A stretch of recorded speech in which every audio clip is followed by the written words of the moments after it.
Tomorrow, Ellen Johnson Sirleaf, Africa's first ever democratically elected female president, marks 10 years in office. She won Liberia's first presidential election after the country's 14-year civil war.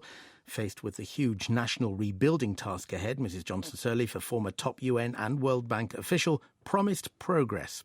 10 years on, has she met her compatriots' expectations? The BBC's Jonathan Paye-Layleh reports.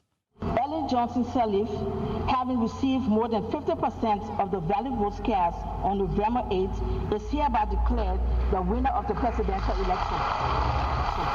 At 67, Mrs. Ellen Johnson Sirleaf took over the presidency, pledging to give Liberia a new beginning.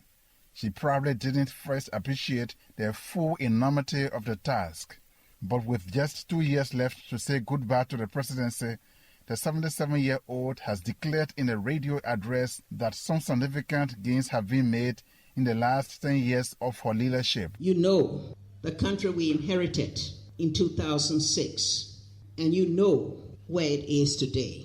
In 2006, after years of destruction, Liberia began the onerous journey of reforming, rebuilding, and recovery.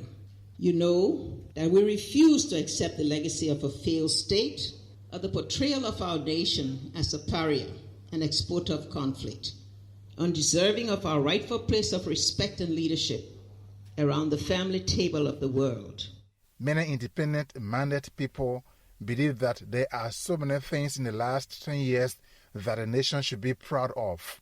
My name is Jasper Samuel Fala Ndabolo. I am pastor of the Free Pentecostal Global Mission Church. If you look at infrastructure, look at Monrovia today.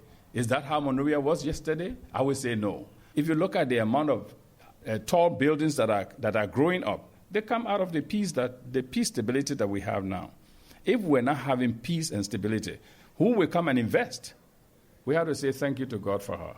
The president's critics accuse her of nepotism and say her pledge to lead by example, create jobs and middle class, as well as make corruption a public enemy, has yielded very little results.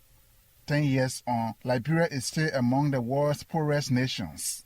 The president of the Liberia Business Association, D. Maxwell Kemeya, often gets emotional in expressing his association's disappointment in the administration.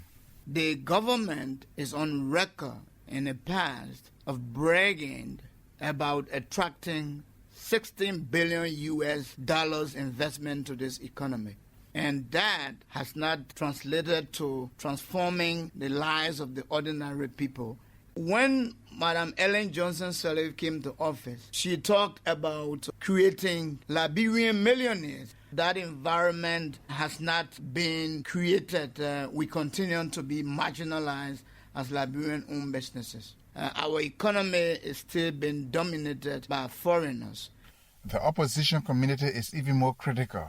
Simeon Freeman, a presidential aspirant, often speaks out against the president's investment protocols.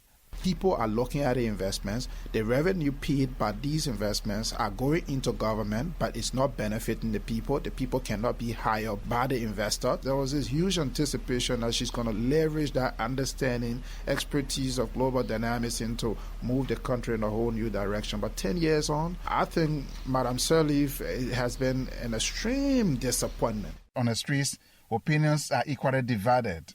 For me, I really felt that this government was going to do better.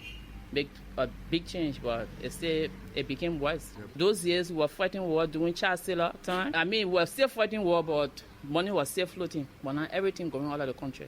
Things have improved than before. From 2009 to 2015, few roads in Liberia have been targeted. And as we speak, there are some still ongoing.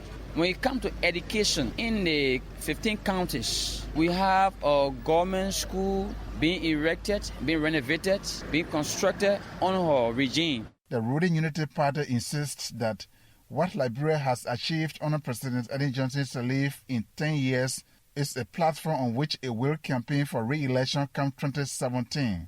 10 years into the Sirleaf administration and 12 years after the Civil War ended, security has remained fragile as UNMIL, the United Nations peacekeeping mission, prepares to hand over all security matters to the government by the end of June this year.